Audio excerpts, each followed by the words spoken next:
guys, welcome to Dad to Dan. In these episodes you will learn 1. How to present your product or service in a face-to-face sales call. 2. How to effectively use sales aids, brochures, product samples, or even what to do if you don't have any at all. And 3. This is part of our series on the perfect sales call.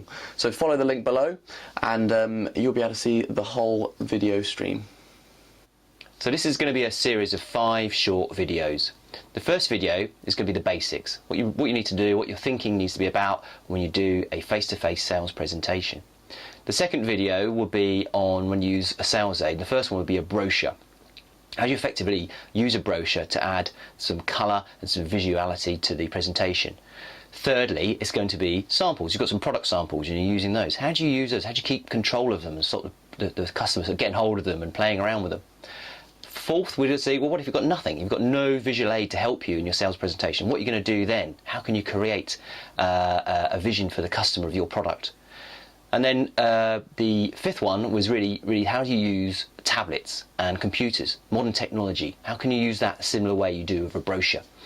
Now these are all separate videos. You can pick the one you want by clicking on the link here, or just run this one and they're all run concurrently and you can listen to them all. Cheers. So we've had a look at some areas of the presentation. What happens when you're using samples? Samples are really important. If you can, obviously if it's a very big thing, you're not going to have that. But even if it's a big machine, if you can bring something in as a demonstration of the quality of the product overall, it's a really good thing to do. So the idea of samples, you've got to keep control of them. If there's lots of different parts to it, so only put them to one side. Don't bring them out until you actually need them. And ideally, use a brochure first. So use the picture aids and then use the samples at last thing. What you need to do is keep control of them. You don't want the person grabbing hold of the samples, playing with them, asking lots of questions, and taking control of the presentation. It's your chance.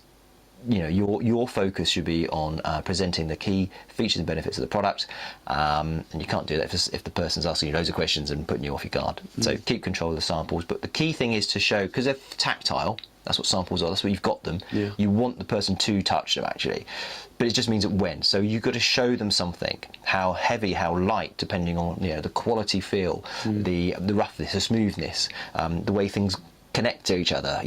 Show them and then let them do it. So they get it. So they get that. Not only are they hearing it, not only are they seeing it, but they're also feeling and touching it, so they remember it more. So if you're going to use samples, it's always good to keep in a little box so they're out of the way and control. So when you've got the samples in your hands, show the customer the key details, what's good about the product, why it does what it does. Again, if you're using your hands, fine. If not, use a pen to demonstrate the finer points of it, to show them what's good about it. If you can, obviously get them to actually feel. So if it's smooth, show them how smooth it is. If it's rough, show them how rough it is, etc. The same with the weight, how weighty it might be. If you can, get them to do something. Get them to feel it, touch it, do something. They'll be great to get hold of the product. They want to get hold of it, let them do it. If it's a machine that may be difficult to turn on and use right there and then, show them just how the quality of the machine is. Feel how heavy it is, so it gives a quality feel. Point out some feature that is perhaps unique to the product that even on visual inspection shows it's better, and then let them have a go with it as soon as you can.